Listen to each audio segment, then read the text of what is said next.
Moving on to Sunday for the Greatwood Hurdle day at Cheltenham, the third of 3 days, and we start off with a Novices maiden hurdle, the Novice Championship Hurdle Series qualifier. And I like a horse in this race. I do. You always have to worry when it's a qualifier for a race. Could they get beat here and then go on and win other races? But I'm hoping that they don't. And the horse I like here is Soldier Reeves for the Dan and Harry Skelton team, who have already done pretty well. They had another couple of good runs this today with Precious Man running a great race for second. He'll come out of that definitely the best horse in that Triumph Hurdle trial, whilst Be Aware's just ran July Flower close in probably a career best. The horse I like here, Soldier Reeves for the Skeltons, only ran 18 days ago in a bumper. Went off the 9-4 joint favourite that day. Really keen out the back, given plenty to do, ran on really strongly. A good eye catcher that day. Now, I feel that the Skeltons have gone, we're not going to waste time in bumpers here. They've gone straight into wanting to win hurdle races, and they're going straight over hurdles with the horse. The horse they finished third to, Crest of Stars, actually ran in went straight into a listed bumper in January for Anthony Honeyball, so he clearly felt the horse was above average.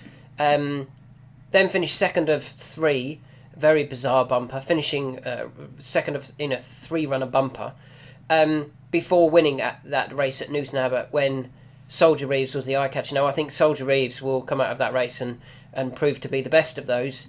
But yeah, I thought it was very eye catching that Dan is both A, happy to let this horse run, and B, sending him straight over hurdles after an eye catching third in a bumper. He doesn't want to waste any time in bumpers this season with the 4-year-old turning 5. He's going straight over hurdles and aiming for a hurdle race with the horse. Something I'm hoping it's not really the final. I hope they want to win here and then go on and see what they can do with the horse. They were meant to run Louis Vernon, I think the horse was called, but he was not declared. That was going to be a really quite a strong fancy in this race, to be honest. But they're running Soldier Reeves, and I just feel that that's a pointer in itself that they're going here with Soldier Reeves.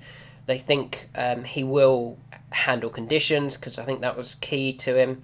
And yeah, hoping for a big run here from the Dan and Harry Skelton Soldier Reeves. Obviously, the eye-catching entries are ambiente friendly, or ambiente friendly.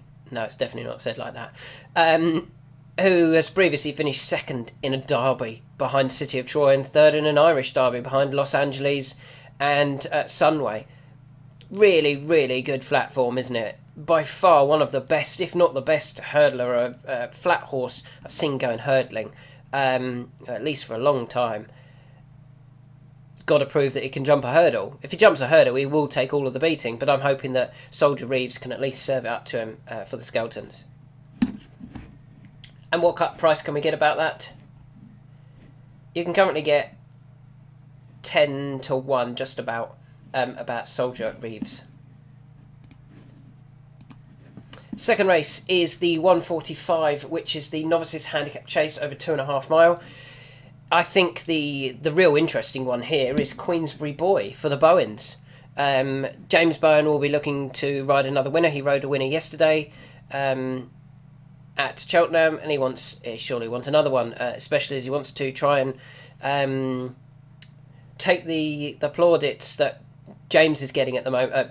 Sean is getting. Obviously, Sean's ride on Wade Out was fantastic and totally deserved the plaudits. Okay, why do I like Queensbury Boy? Got some good form in bumpers, in point-to-point beat Quebecois. Paul's still adamant that horse is going to improve for that last run. Then beat the Rocking Man at Chepstow in a bumper. That's worked out well. Finished second to Wingmen in a bumper. Worked out well. Then won 2 Novices hurdles, a maiden hurdle and a novice hurdle. Finished 5th in a grade 1 and then 4th in a grade 2. 4th on a grade 2 on his return for Harry Derham, when still owned at the time by David Maxwell. Paul O'Brien took the ride that day. Moved to Mickey Bowen, and he's stuck him straight into a handicap. And it could be that he just feels, we're well ahead of our mark. We're going over fences. That point-to-point form was very good. Was actually beating Quebecois and Magical King. Quebecois is rated 138 over fences and 140 over hurdles. Queensbury Boy runs here off 131.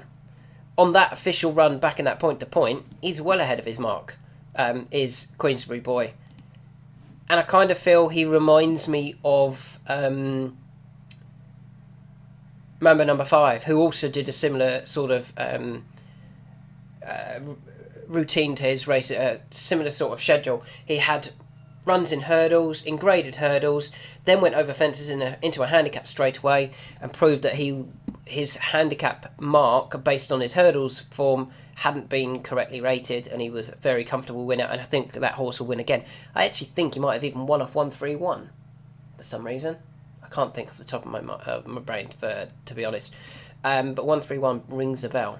But yeah, Queensbury Boy, I think he's going to run a really nice race here under James Bowen. I don't think the handicap has got him right.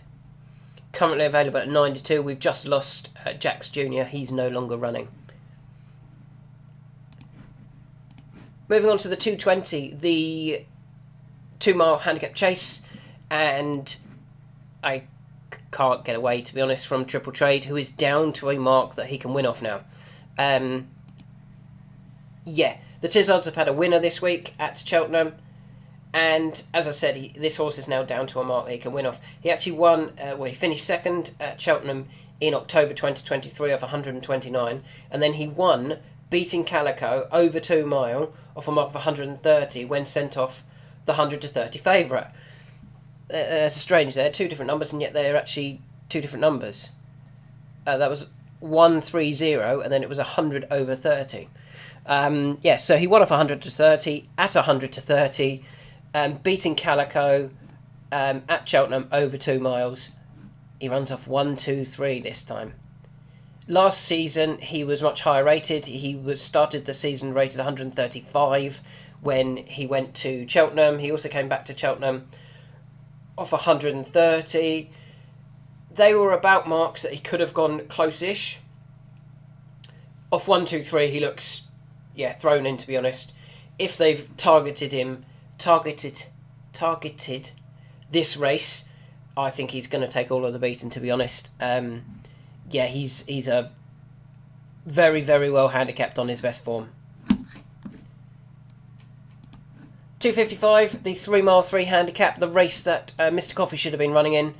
The horse I like here is Transmission, who scrapes in at the bottom of the handicap off 139, is officially £2 wrong. I did get that wrong.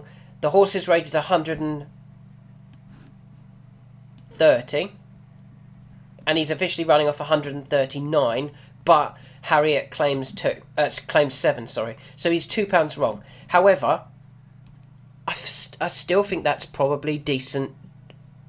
Not the worst mark in the world. So that means the horse is running off 132. Well, last season he ran off 132 at Cheltenham in December, over 3 mile 1, and finished second, beaten by Haiti Couleur. Haiti Couleur was winning that day off a mark of 130. He's now rated 154, so he was £24 well in at that point. So Transmission essentially had no chance of beating him. Transmission had also come from winning the amateur jockeys race in November, when winning off a mark of 129, beating Java Point, Plan Paradise in the newest one. So he's got the Cheltenham form as well. And that came off the back of a disappointing run when well beaten behind Highland in a Novices chase. So they gave him the fitness run, which they've done again by going to Cheltenham for a handicap. He's got that fitness in the bag. He comes here, second time up. I'm hoping he goes and runs a really big race here. It's a massive price, I thought, for this race. Where is he? Oh, Triple Trade was 4-1. Transmission is currently available at 12s. I thought that was too big, to be honest. I thought a lot of these were either out of form, not particularly well handicapped, or didn't have Cheltenham form. But Transmission kind of has all of those. I think he's had that fitness run as well. I'm very interested in Transmission here. I think he's going to run a nice race. And finally, the last one. We're getting through these a bit quicker today. The last one is in the 330, the Greatwood Hurdle. And to be honest, there's a couple in this race that I'm worried about, including Serious Challenge, who we backed last time at Aintree, would be the annoying winner. We've got one coming later today in Ho Jolly Smoke. Let's hope he doesn't win the Paddy Power. That would be very frustrating if he does. The horse we're going for is Iberico Lord. And to be honest, this ground has actually gone for him. Because when he was winning his Betfair Hurdle, he was winning it on heavy going. He beat Lode de Sud, Go Dante, Dodgy the Great. Lode de Sud was running off 129. He's now rated 155 over fences. And yesterday absolutely walloped John Bon in a Grade 2. He's going to go up to 160 plus. When he got beat in that Betfair Hurdle, he was running for 129. So we say he was rated 130, up to 160 now over fences. He's £30 higher than when he was running here, albeit that was over hurdles. Iberico Lord was winning it off 134. He's now rated 139. So he's only £5 higher.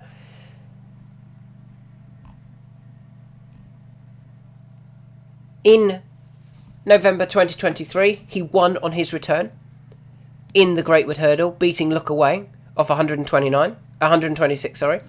Last season, he won on his return in a beginner's chase, albeit it was only a beginner's chase and he was fully expected to win, or he actually wasn't. He went off 13-8. The favourite was Gidley Park, who disappointed.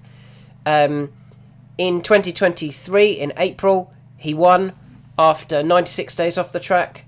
The only time he actually got beat after a little while off the track was in a 2-mile Grade 2 Novices Hurdle, actually at Cheltenham. But he also won on his point-to-point debut. So he's won on 4 of his 5 occasions that he's had a little break, other than last time out when he was disappointing at Punchestown in a handicap, when he was only sent off 11s that day. He just ran really flat. But back into a handicap at a course we know he can run well at. You can ignore some of his runs, including his pulled up in a champion hurdle. It was a champion hurdle. But yeah, go back to his... Both he's won a Greatwood Hurdle before, and he's got form on heavy going, beating some smart horses. I didn't even mention those behind. Go Dante was third. He's subsequently won 2 Imperial Cups. And the 4th horse, Doddy the Great, was rated 132 that day. He's now rated 146. So he's up 14. Iberico Lord is up 5 from that race. So yeah, I really like Iberico Lord here. And I don't think the layoff's going to be an issue. I just hope they try here, which they should do. This should be his target. John Bon was ridden yesterday like once they'd been passed by Lode de Sud, Nico de Boinville completely gave up, did not ask for an effort whatsoever. It was a really tame, pathetic ride, to be honest. I'd never understand why jockeys do that. Just at least ride him a little bit to try and keep him involved. He had no interest, and he was like, well, when we're not going as well as I was hoping, I'm going to give up. And look after him for the Tingle Creek. Whereas you get the likes of Sean Bowen, who rode Wade out like that was his big day. It wasn't. He's coming back probably at the Cheltenham Festival now for that National Hunt Challenge Cup race over 3 mile 6. But yeah, that's why Sean Bowen, I think Harry Skelton's another one who generally rides for today, whereas Nico de Boinville has always got his eye on something else later down the line, which makes him a frustrating jockey. But this race is worth trying to win now. It's worth trying to win with Iberico Lord, and hopefully he'll give him a strong ride all the way to the finish. But yeah, so he's my selection in the Greatwood Hurdle. Quick recap: Soldiers Reeves for the Skeltons in the first. I like that they're going very quickly over hurdles. His third was a good effort, and he was very eye-catching that day. Queensbury Boy runs in a handicap chase, having been running in graded hurdles last time. I think the handicapper might have got that wrong. Triple Trade is very well handicapped, particularly at Cheltenham, and can win first time up. Transmission is nicely handicapped, I feel. This time last year he won, and then came back to Cheltenham and had no chance of, in hindsight, had no chance against Haiti Colour, but ran a really good race for second. And Iberica Lord, back on this heavy stroke soft ground, will really suit him. His Betfair Hurdle, which is the best bit of form probably in the race, came on heavy going, and hopefully he can run a serious race here. At what price is Iberica Lord? We haven't looked. We have, but not on the video. He's now being supported a little bit into 9s. Thanks for listening. Hopefully we can have a few more winners over the next day and a half, and keep an eye out for those reviews that keep coming out. There's plenty of notes in there that I'm sure will help us find winners of the future.